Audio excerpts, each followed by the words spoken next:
Diplomats from Europe, the Middle East, and the U.S. met in Geneva today to iron out a resolution that would establish an international inquiry into atrocities in Yemen. Saudi Arabia and its allies are aligned with one faction of Yemen's civil war. They stand accused of causing massive civilian casualties amid a punishing bombing campaign with American support. The Saudis deny this, and they say the time is not right for an international probe. Meanwhile, in Yemen, a disastrous humanitarian situation continues to deteriorate. William Brangham has that. Yemen has been torn apart by a 2-year-old civil war as a coalition led by Saudi Arabia fight against Houthi rebels and their allies. Over 10,000 people have died, more than 40,000 have been injured, and over 3 million are malnourished. On top of it all, an outbreak of cholera has killed 2,000 people since late April, and 700,000 people currently are infected. For more on all of this, I'm joined now by Jamie McGoldrick. He's the United Nations Humanitarian Coordinator in Yemen. Welcome to the NewsHour. Can you just give us a snapshot of how the humanitarian situation is in Yemen right now? Well, after 2.5 years of war, you see things collapsing. The economy's collapsed, the conflict's raging, obviously, and people are facing a number of threats. The most recent one you just mentioned is cholera, where you've got some 700,000 people who've been affected by it, and over 2,000 people dead. Those numbers will go up to the end of the year to 850,000. And then it will peter out and it'll disappear for a few months and it'll come back again because the conditions are in place. And the conditions are people can't afford to buy clean water, feed their families properly, and the fact that they have very little resilience anymore. And that's what's causing these outbreaks. And the lack of systems for health to treat the people is one of the big factors.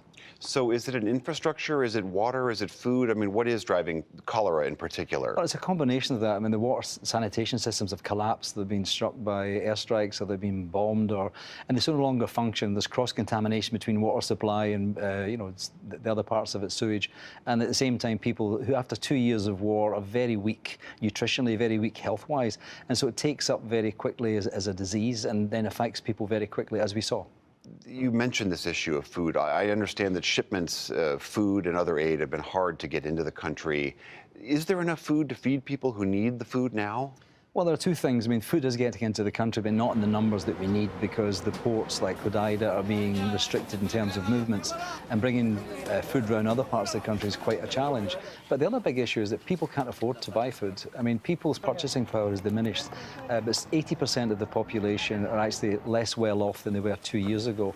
And there's one person out of every 4 who has no purchasing power. And what that means is that, like tomorrow, there are 7 million people who can't tell you how they'll feed their families tomorrow. That's how desperate the thing is. Would you put that as the greatest challenge among the challenges, the many that you face? What is the greatest one? Well, the greatest challenge is to get media attention and get the world's attention to the suffering of Yemen. I mean, it's been going on for too long now, and the results of it, the numbers are incredulous, where you've got 20 million people out of a population of 27 million who need some sort of assistance, and 10 million of those are in real acute need, starving, not able to feed their families, no access to healthcare, no access to clean water.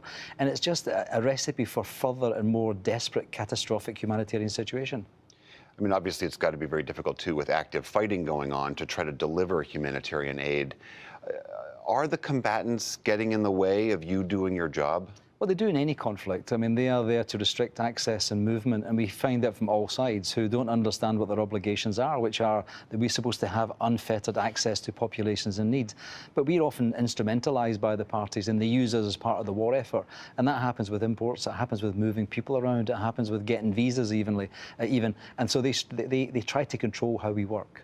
There was a recent UN report that said that the Saudi airstrikes had been largely responsible for the civilian deaths, including the deaths of children. What have you seen on the ground? You live there, you are there all the time. The impact of those Saudi airstrikes on the civilians? Well, I think like in any conflict, and this one in particular, is that the civilian population who have got no skin in this game, they're the ones who suffer most. And a combination of airstrikes, a combination of bombing and fighting, all sides have been guilty of what is taking place, international humanitarian law violations. And the protection that should be afforded to civilians and civilian infrastructure has been absent in this crisis. You said that both sides in this fight are to blame for some of the casualties here, but how would you apportion blame? The civil war versus the Saudi bombing here, as far as the destruction that you've seen?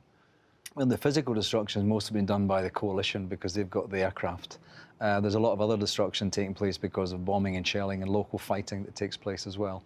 There's no side in this crisis is innocent. There's no good guys in this fight.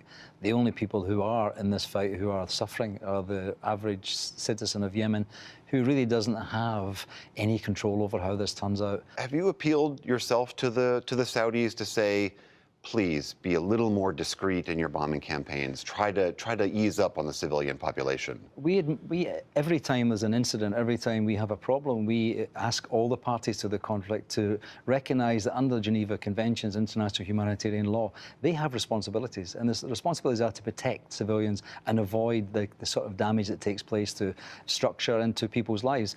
Unfortunately, one of the features of this crisis has been almost a blatant disregard by the parties to their obligations under humanitarian law.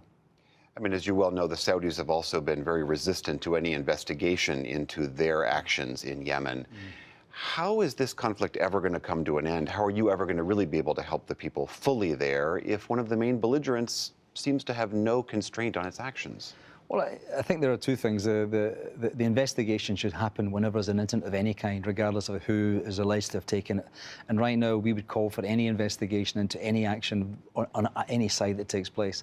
The way this will stop is for the war to end. There is no military solution to this. There's been no progress made militarily, really, in the last 2.5 years. The only thing is peace. We have to get the political situation back online, because right now, the humanity is suffering because of the lack of politics. Jamie McGoldrick, thank you very much for being here. No problem, my pleasure. Thanks a lot for having me.